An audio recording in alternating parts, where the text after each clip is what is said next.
Hi, everyone. Welcome to this episode of Character Clinic. I'm Karla, And I'm Haley. and we are here to talk about our most relatable fictional characters and ways that we might work with them.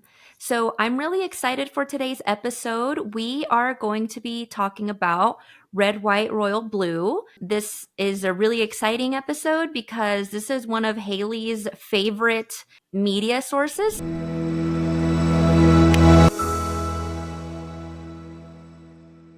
I started reading the book one day and I just absolutely was super tickled by it. It's just really cute and really fun, very entertaining. I think the author is really, really funny. And so I love the book, have reread the book, have watched the movie, loved the movie, rewatched the movie. There are definitely some differences between the book and the movie, as there tend to be. And I will, of course, say that I prefer the book story a little bit better. But I think in what we'll be talking about today, fans of the movie will still be really on the same wavelength with us, because we're going to be obviously talking about the main characters, and a lot of what got changed between the book and the movie was more of side character subplot stories. So those we don't necessarily have to worry about if you have only seen the movie and not read the book. Don't worry, I've done both. Yeah, so I found the book through Haley. Very good reviews for the book, and I really enjoyed reading it. I haven't watched the movie yet, but I am going to be watching it at some point with Haley. It's something that is very important to her that we watch it together, so I'm excited to do that. But for those of you who haven't watched the movie and have only read the book, I'm in that same boat. So I really enjoyed it, and I'm excited to do therapy with the character that we're going to be doing therapy with today. So for the story, Red, White, and Royal Blue, we're going to be focusing this week on Henry. And book Henry and movie Henry are really not that different. And so I think that'll be one thing, that no matter the source that you've come across this media before, it'll be very accessible. And just like always, just focusing on one character doesn't mean we've closed the book on discussing another one. We could easily do like mini-sodes about side characters. We could easily come back and do an episode about Alex someday in the future. Lots of different options. Yeah, I'm excited to try this format. I think it'll be interesting to actually be able to talk more about the character or like actually name the character while doing the intake. So I'm excited to see how changing the format a little bit goes. Yeah, it could be a fun little experiment. We'll see how that goes for us. So, before we jump into things, would you like to tell us anything exciting or new that you feel like announcing? Yes. So I last time or at some point that as we've been doing character clinic, Haley mentioned that I don't really talk about my practice so much anymore because I am full. And so it's been really nice to fill up and to not have to worry about financial security or anything like that.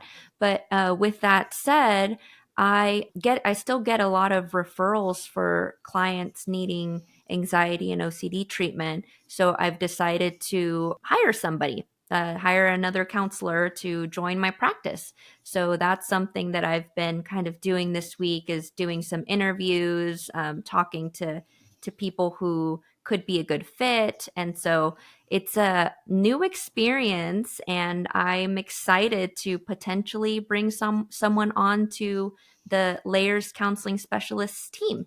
So that's something that's been exciting for me this past week. That is really, really exciting. I'm thrilled to hear how that process goes. I can't believe like how fast all this process has been for you, that you've been expanding and so successful. Like, kudos to you. That's hard.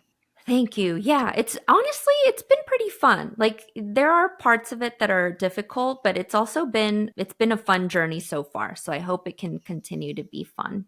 Nice. All right. Yeah. Well, I bet we could go ahead and get started with our intake. So I will be playing Henry for this intake appointment, and Karla will be our counselor. Yes. All right. Let's go ahead and get started. All right. So, tell me a little bit about what brings you into counseling today, Henry. Um, well, I've been in therapy before, and I found it really helpful. Um, And recently there's been a big trigger in my life that I just felt like I needed some support of someone that I could just talk to and just help me get through this because things are just really hard right now. And I don't see a way that they could not be this hard. Like nothing's getting better. It's just all over again and it's inescapable. And it's a situation that has no solution. I'm stuck in this feeling of absolute devastation. It can't be fixed, but I can maybe have someone help guide me through the worst of it. And so that's what I'm Mhm. hoping for. Sorry about all of the extra NDAs you had to sign. Yeah, that's no problem. I completely understand your situation. So, while confidentiality is something that is already important, I understand the how important it is to sign something like that. So, it sounds like you're looking for support through this difficult time, even though you're feeling like there's not really anything that can be changed, but you're hoping to at least have somebody to process things with. Yeah, I think that's exactly it. I mean, you know, my position in this world, there is absolutely nothing that can be done. Nothing will ever be different for me.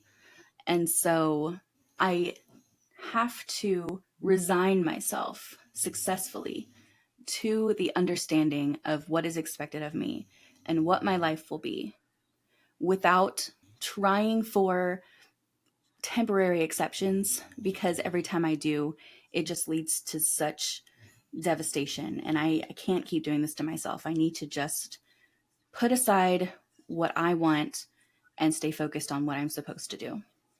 Can you tell me more about the latest temporary exception? I can, and this is truly the main reason for all the extra non-disclosure agreements is that Hmm. no, this is obviously not public information.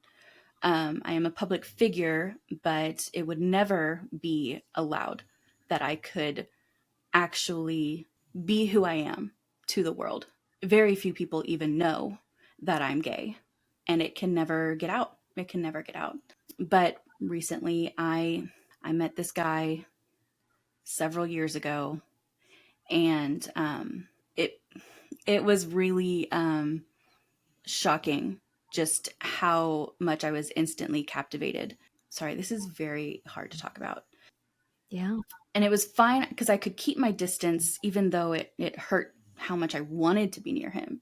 I could keep my Hmm. distance for a while because actually, the amount that I was terrified of how much I could want him made me appear pretty cold shouldered to him. And then he ended up thinking I hated him and keeping his distance from me. And so that worked out just fine. It hurt, but I knew that if I was close to him, I would not be okay. And Hmm. it was just safer for everyone if I kept my distance. But then you've probably heard the international news that brought us quite close together. So all of that public information about us being like secret best friends for a long time, that was a lie. And we had never been close until what happened at my brother's wedding. And Hmm. suddenly we were forced to pretend to the public that we were best friends. And we started spending a lot of time together. And then we exchanged phone numbers. And then we started texting and calling. And things got too much for me. And I ended up completely losing my own control. And I kissed him. And then he actually wanted to keep doing that, which shocked me. And then we ended up unintentionally getting into a relationship for Hmm. months. And it just kept escalating. The amount of time that we would try to spend together, the amount of things we would get up to, the amount of risks that we would take about our own public Hmm. exposure. It was, looking back, that was terrifying. But I just couldn't get enough of him. Hmm. I don't know I don't know if that feeling will ever go away. But then it got to be to a point where I realized, like, it got to the level of him inviting me to his parents' private, um, and we were there. And then it got to the point where I never thought that he could feel for me the level of what I feel for him. I thought I was safe in that regard, that he'd never feel that Hmm. way for me, and it would just be very casual for him. And that way, he'd never want more of me than I could give. But then it became clear that he did want more. He did want like an actual relationship, even considering like Hmm. someday in the future being public about our relationship and having a genuine relationship. And just none of that will ever be possible. And it's for the best for both of our sakes that we just go ahead and sever ties now. And so while I know that this decision was absolutely for the best, because I have no other choice in this world, it's still absolutely devastating to lose him and to lose what I could have had. I do love him very deeply, and I just, knowing that I will never be able to be with him is, well, it's an entirely new form of grief, and I'm very familiar with grief. Yeah. Yeah. So it sounds like when things became too real and it became too close to something that could have a future, the realization hit you that that just could never happen. And so the only thing that you saw in that moment that you could do is leave. Yeah, because I'm the Prince of Wales. I am completely beholden to what my grandmother wants. There is no exception. We must Mhm. maintain a very traditional public image, the only one that the public will accept, the only one that the crown will accept. And he also lives a very public life, being the son of the president of the United States. And I can't take that risk. He gets to be Yeah. free and open, and I cannot. Yeah. So in some ways you wish you could be that way. Not really. I don't even want his life, to be honest. I don't even understand why he likes the spotlight and why he wants to be in politics and have his life be made public and scrutinized. I don't want that. I'm forced into it. He's Hmm. wanting to choose it for himself in the future. And it's just, I can't, I'm not sure that I relate to that impulse, but I know that I Hmm. would rather us be just two anonymous people in this world. And then maybe we could be together and it wouldn't hurt anybody. But I can't think about what I need. I can only think about what I have to do for my country. Yeah. So you've been this role has been chosen for you since birth Yes, because of the family you were born into. exactly. Being a member of the royal Yeah. family is inescapable. Yeah. Well, tell me a little bit more about your family and your relationship with your different family members. Well, I'm close with my sister, and that is it. My sister and I are very close. She's the only one that like knows for sure about me, and she totally supports me, almost to the point of like trying to put idealistic thoughts in my head of being like, "But you could have him," and like I appreciate the sentiment, but no. So she's great, if not a little bit idealistic. She just wants me to be happy, but that's not a reasonable suggestion to make. My brother is second in line to the throne, and we have nothing in common. Absolutely nothing. He's extremely traditional, and he just completely follows all the rules and completely believes line about how this family should operate, how the crown should operate, and all he cares about is rules and tradition and rigor.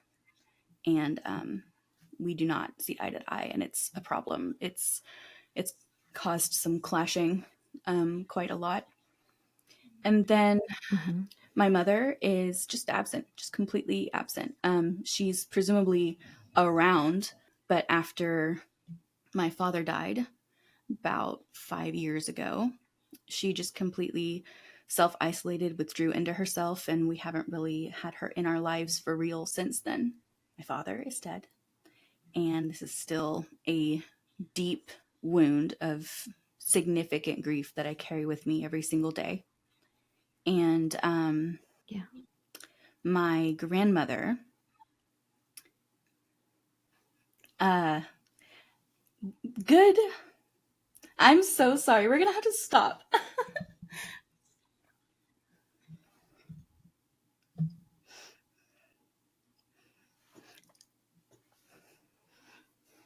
I really thought it would be fine to just say that and like move on, but um,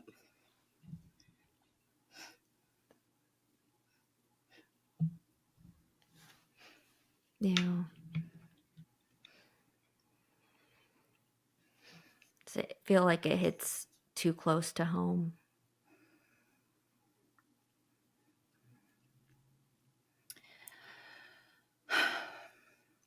okay. My grandmother, the Queen of England, is really more that than any kind of family member. She is more my queen and my ruler than my grandmother. I've never had Hmm. what I felt like was a grandmother, the kind that like reads you stories and makes you cookies and that you see in the movies. Like I've never had that. She is an extremely strict ruler. I mean, of course, she's quite literally the leader of one of the most powerful countries in the world. uh, there are a lot of rules that come with that. And I recognize that she has always had to live by these rules and made a lot of sacrifices herself. And so she expects the same of us. She's always taught us that duty to our country comes before anything else in this world. And any frivolous wants that I might have about my own happiness are completely unimportant and irrelevant. Yeah. So, this feeling of being trapped and having to um, live this life that has been predestined for you isn't just coming from you and from the history of your family, but also being reinforced by your grandma. Yeah. Yeah. So, Okay. not exactly the most loving family, aside from my dear Hmm. sister. And then, of course, Alex just doesn't understand because his family is so overwhelmingly supportive. Like, they love him out loud, and he is just, they support him no matter what. And he's always had that. And he's always had freedom of choice and expression. And I'm not sure that he really understands everything that I have to live up to here. And he makes me want things that I can't want. And so I can't, for my sake and for his, be around him Yeah. anymore. So you feel like you're protecting not just you, but also him. Yeah. Yeah. What are those things that Alex makes you want that you know you can't have? Well, happiness, to put it very succinctly. He makes Hmm. me feel like I can actually have a loving person in my life. He makes me feel like I can actually be myself. He makes me feel like I can make choices for myself and think about things that I might want in this world and put my own happiness first for a change. And none of that is true. Yeah. That you don't see any way that that could happen. It's completely impossible. I mean, if we're speaking very, very technically, then yes, I could go against the crown. I could abdicate or be ousted, but that is not a thing that is accepted ever. The last family member that abdicated from the line of succession did so because he was a Nazi Hmm. sympathizer. And so it's not exactly a thing that is done, a thing that is accepted. Hmm. If I feel like I am not accepted by my family now, the idea of trying to live my own life and remove myself from the royal duties is unimaginable. Hmm. Yeah. You know, something that I'm hearing, and definitely correct me if I'm wrong, but I'm hearing you say that it has to be one way or the other. That either you follow in the footsteps of your predecessors and continue to live this life that you wish you didn't, or you leave it all behind. I'm hearing that it has to be either or. Yeah, Does that sound fair to say? I guess so. I mean, when you phrase it that way, I see what you're pointing out, which is that like life doesn't usually fall into one or two extremes, but my circumstances, I'm sure, are quite different than maybe any other client you ever had. You probably haven't, Absolutely. yeah, seen very many royalty. So I know that it sounds extreme, but I'm not sure that I see any other option. I don't see my grandmother changing her mind. I don't see my mother coming to fight for me. I don't see other ways unless I like I don't know, left and went to go live in America. Like that would be ridiculous. I can't see that happening. Yeah. Yeah. It feels like it feels so far away that that would happen. Like it just doesn't feel possible that there could be some kind of middle ground. Right. I mean, when you Yeah. say that, like, yes, there might be some things, but the fact remains that everyone around me would be pushing me to not do that. And I've been Mhm. trained my whole life to not try anything else. Yeah. Yeah. You've been trained to do what you're told. Yes. Yeah. I did hear you say everybody, but I also heard you say that your sister does push a little bit, for you to find happiness. Help me understand. Okay. Yeah, you found a little loophole there. I if I were to think of people that may support me, if I were to try to be myself, sure, those people exist. I mean, obviously, there would be Alex, there would be B, my sister, there would be Pez, my best friend. I just don't know that it would be enough to make me feel secure in that choice. I don't know Yeah. if it would be possible. Yeah. I I think that makes sense. I mean, you're coming from, again, not it's not easy for anyone to really understand your situation, and you're coming from a place where it's not common for anything to change or for things to be different. So it's completely understandable that you feel stuck and trapped.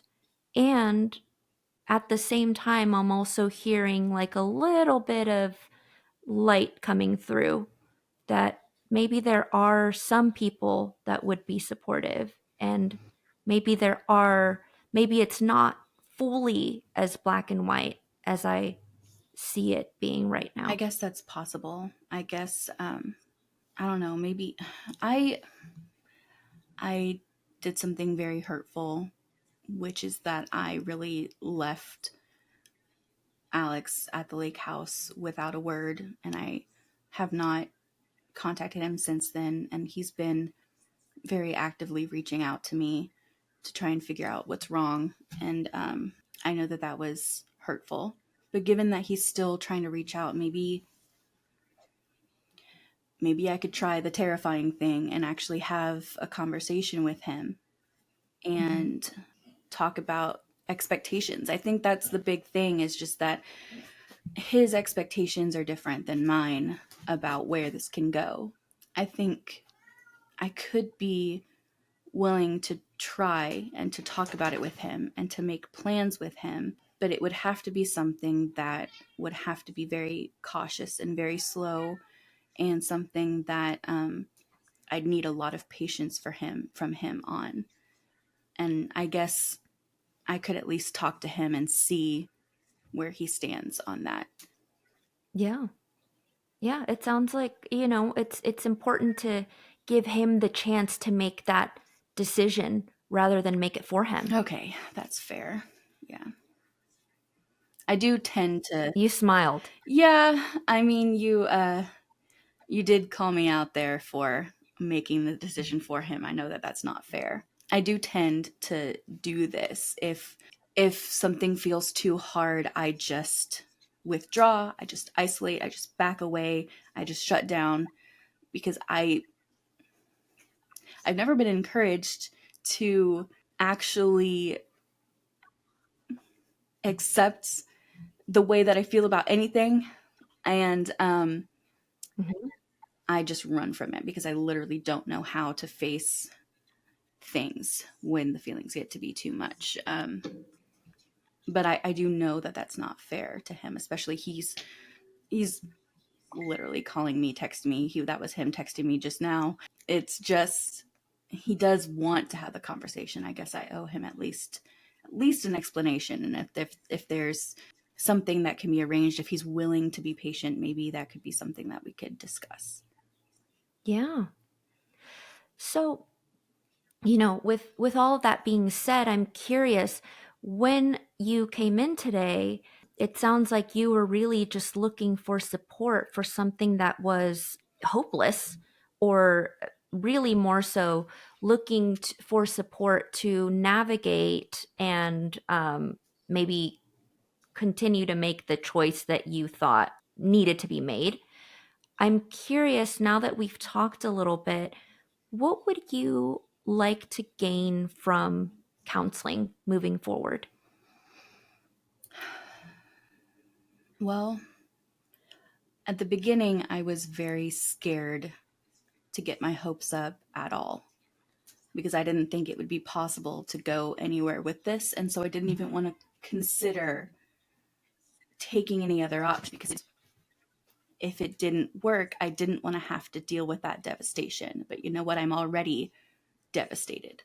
So I guess if you're pointing out to me that there might be more than just two extremes of an option, then maybe what I need out of this is some support through figuring out that and figuring out what I can do then. If there is some kind of middle ground, as you said, then what can I do and how can I do it? I don't want to lose Alex. I don't that. I would give anything to be able to be with him and have him in my life. I'm just very scared, and I guess I need help Yeah, figuring out how I can do this. yeah, yeah. That's definitely something that we can process and that we can work on. Okay. Yeah. Maybe I should Do give him a you call. have any question? Yeah, it sounds like you're already thinking through things that you can do, and you're already moving. Things are already moving for you. Yeah. It does feel Yeah. nice just even considering for a moment that like maybe I can find a way to find my own happiness. I mean, I'm just as much a member of this family as anyone else. I It's not fair that I have to hide away and no one else does. Yeah. Yeah.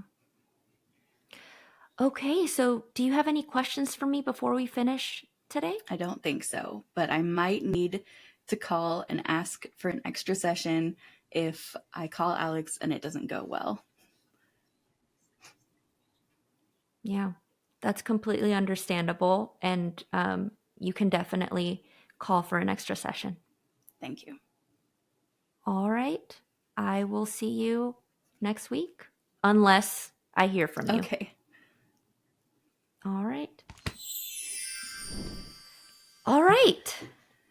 So, what was that like for you That as Henry? yeah, that was pretty heavy, but you know, looking back, it couldn't be anything else because that's just Henry's lot in life. But that was really good. Yeah. I definitely, as his counselor, would have gone the exact same direction you did, which was just being very, supportive, holding space for all of his really big emotions, Hmm. and just validating them and allowing them to exist without trying to like fix them. But at the same time, Mhm. that very gentle confrontation of like, but is it really totally stuck? Is there really absolutely no other option? And then, of course, these are things that Yeah. we likely in real life would not get to until much further into the relationship. But the idea of like, is it really Mhm. healthy to never put your own feelings first and that kind of a thing? So that would Yeah. be an important thing to be able to go down the road with. But I thought that was a really, really good intake session because you were able to get to a noticeable concern, something to be addressed without it feeling like forced or rushed or pressured. Just kind of showing him Mhm. what you reflecting to him what he's experiencing. So that was good. And it does make you Yeah. wonder a little bit, like if he had actually gone to a therapy session in that week, where they had broken up, Mhm. maybe he would have called Alex back and Alex wouldn't have had to storm Kensington Palace. And maybe they would have been able to make a plan together and that kind of a thing. I mean, it was something that they were able to move forward with very quickly because of Alex's tenacity. But Mhm. yeah, this could have been a big help for him. Yeah. Yeah, I agree. So I normally, well, you know what? I'm a pretty like collaborative, directive counselor, so I do push a little bit, but depending on the client, sometimes in an intake I won't like push very much. But and let me know what you think, Kaylee, because you know these characters a lot better than I do.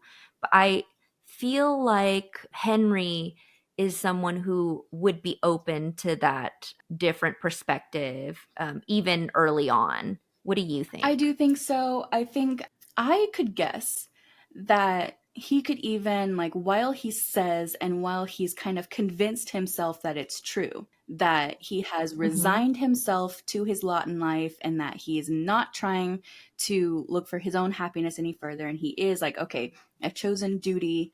And so I'm doing nothing else, and this is hopeless and I change. So I just need support through that, and that's it. I think he's convinced himself that that's Mhm. true, but I think there was some part of him, even though, like I specifically said, I'm not trying to hold out any hope. I think there was some part of him that Mhm. was like, tell me I'm wrong. Like, tell me that Mhm. there is some shred of hope that you know, that I'm not completely lost here. And, if there is any Yeah. other option, I can't think of it myself. I'm too scared to. But if someone else were to tell it to me, then maybe I could feel Mhm. encouraged towards it. I think as we were, comparing Henry and Alex's upbringings in the intake, Alex has had a lot of support and encouragement, and Henry has really not. And so it makes sense Yeah. that he would feel extremely tentative, even if he did have an idea of like a way that he could go about this. He would be extremely tentative until Mhm. someone else was like, hey, you can do this, it's okay, you know Mhm. so I think he would be looking for that. Like, he wouldn't want to own up to the fact that he'd be looking for that because he'd be too scared, but Mhm. I think he would have been. Yeah. And so I think that was definitely a big help for him.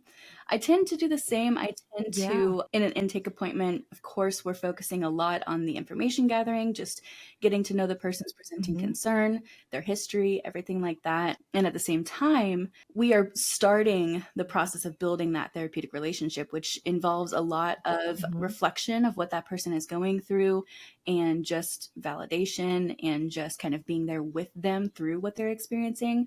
At the same time, I also will Mhm. notice certain things that maybe this person can use some support through, and I might make some suggestions like, I wonder Mhm. if this might be a goal for us too. I wonder if we could try focusing on this as well. And Mhm. depending on that person's receptiveness to it, we might table it for a little while or start to plan for it.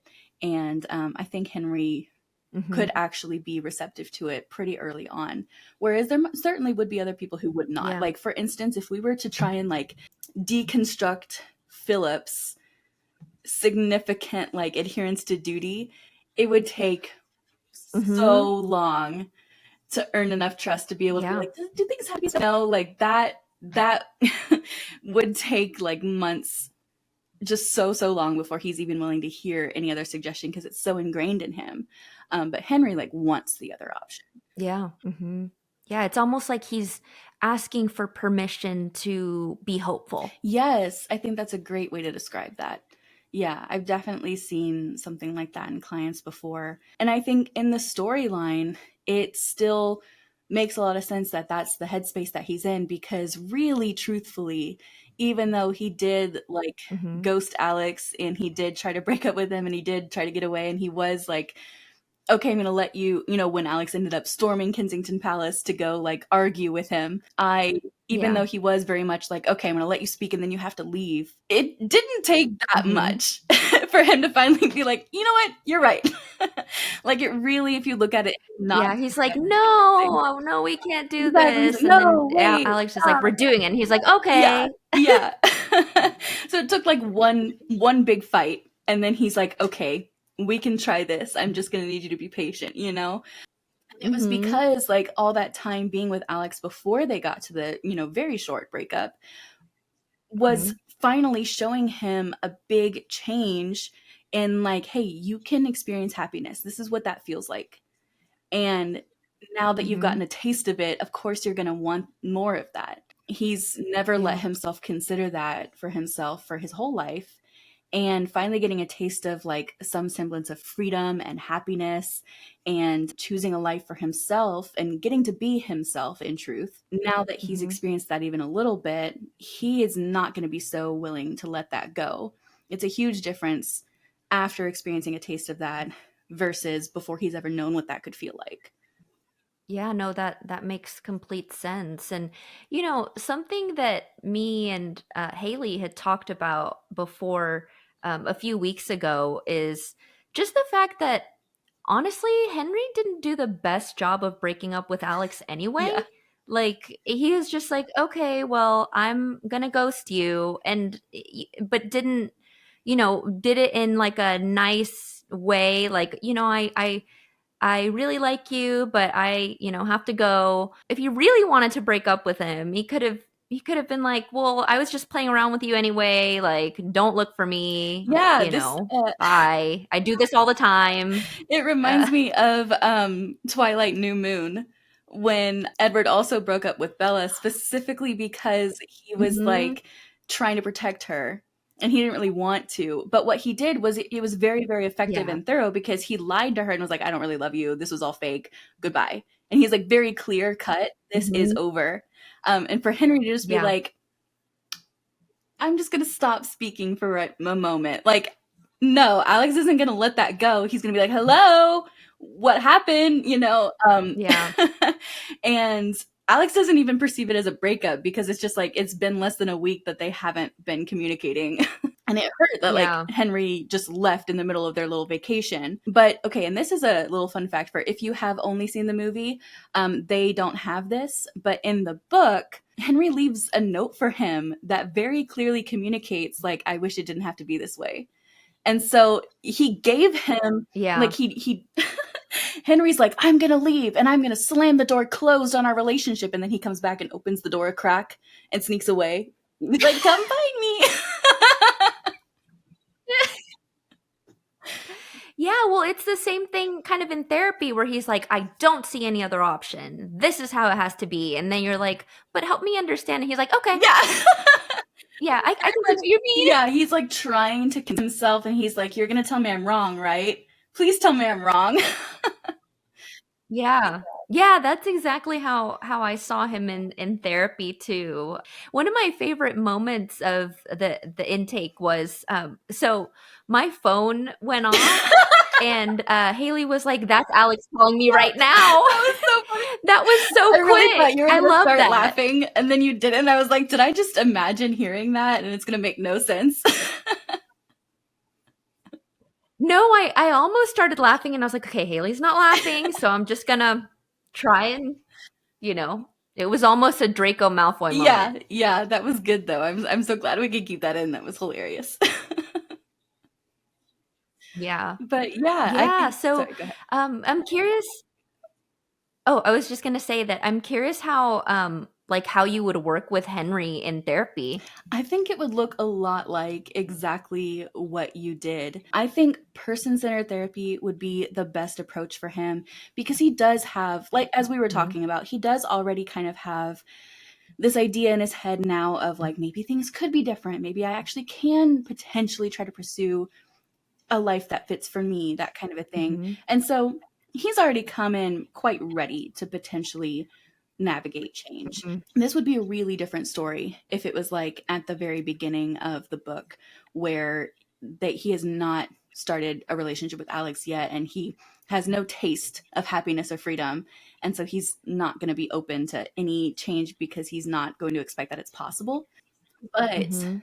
at this point, he seems much more open to it, and it would be very easy to just offer support and reflection and maybe some guidance of helping him kind of weigh options and that kind of a thing of just, I'm hearing that this is what you Mhm. want. And it's very, the very crux of person-centered therapy is bringing your ideal self closer to your actual self. And we call this concept Mhm. congruence, right? And so that would be the entire point of what we'd be working on with Henry, is having him feel more like he gets to live the life that feels true to himself. So it would just be helping through like reflection and through support and through care and compassion, just like, I'm hearing that you really want this. I'm hearing that this is really hard for you and this is something that you're trying to navigate, and I can support you through every difficulty that comes up along this way, that kind of a thing. So that is exactly like the Mhm. way that you did this intake is the way that I would continue his therapy, with the addition of some attachment work, because he, as Mhm. we mentioned, everything about his family is just extremely devastating. And so working on attachment, working on him kind of healing his inner child and all of the attachment wounds that he has from, instead of his family being very accepting and loving and supportive and nurturing, they were very dismissive and rejecting and rigid, and just it was a very harsh Mhm. environment for him. So helping with that, and then of course Yeah. processing his grief for his father, and kind of grief for his mother too. I Mhm. mean, she's alive but not present, and then Mhm. for a while at least. And then it is kind of hinted at that Henry experiences like major depressive episodes. And so processing through those as well. What about for you? Mhm. Yeah, honestly, I agree. I think a person-centered approach would be best with Henry, and I actually even think that a lot of the things that he is experiencing, even things like grief and attachment wounds, I honestly I feel like he's the type of client that could process all of that just through a person-centered approach. And so yeah, I think that that would be a really good approach with him. I, in general, come from a more DBT, acceptance and commitment therapy. Like those are the, and CBT, like those are the approaches that I are like my foundational approaches. So I might add some values based work in there, like living based on his values and aligning the way that he moves through the world with the things that he wants to actually be doing. And then maybe a tool that I might add in there is a DBT tool called Wise Mind, or the three states of mind. So there's a wise mind, there's a logic or reasonable mind, and then there's emotional mind or emotion mind. And just knowing when you're in emotion mind, when you're in logical mind, and then how to come into a place of wise mind. And but I honestly, even with those things, I think that they wouldn't be necessary for him, because I think that he could just process all of that on his own, and or at least just with reflection, and get to a place of congruence on his own.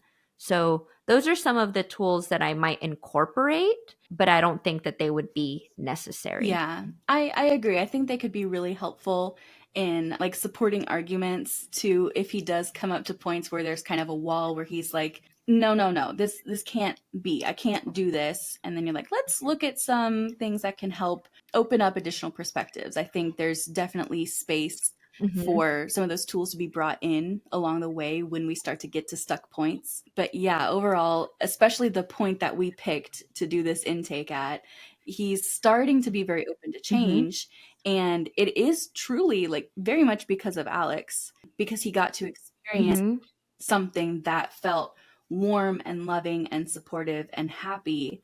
And he started to feel like, okay, well, maybe this is an experience that I can actually have, which is a lot of the point of supportive therapy, of person centered therapy. This idea of like the corrective emotional Mhm. experience. You're going to feel what it feels like for someone to just be supportive of you.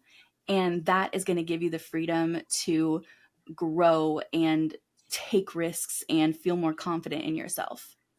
Yeah, I agree. So Yeah. I think we covered Henry pretty All well. What do right. you think? I think so too. I think that we did Henry justice in this I episode, agree. which is I important. agree. I hope the fans of the book and the movie agree as well, because I know that Henry is a very beloved character. And maybe one day in the future we can, when we like start revisiting things, I bet that it could be really fun to do Alex or another character. But yeah, lots of different Mhm. options. All right, well, I guess that is all that we have for today. And so is there anything that we need to plug before we go? I would say just follow us on Instagram, TikTok, subscribe to us on YouTube at Character Clinic Pod on all platforms. And then my Instagram and TikTok are Carla Pineda OCD. And Haley's Instagram and TikTok is counseling underscore with underscore Haley, Yes, right? that's correct. All right, we are definitely open Yes. to So, suggestions for characters or media sources, or mhm. even if there's a specific thing that you want us to look into and find resources for. So if you're like, I really want to hear about characters that have social anxiety, then we could pull some for an episode like that. Absolutely. Yeah, we're always looking for recommendations and suggestions. So we welcome those. Yes. All right, well, thanks for listening, and we'll catch y'all next time. Bye.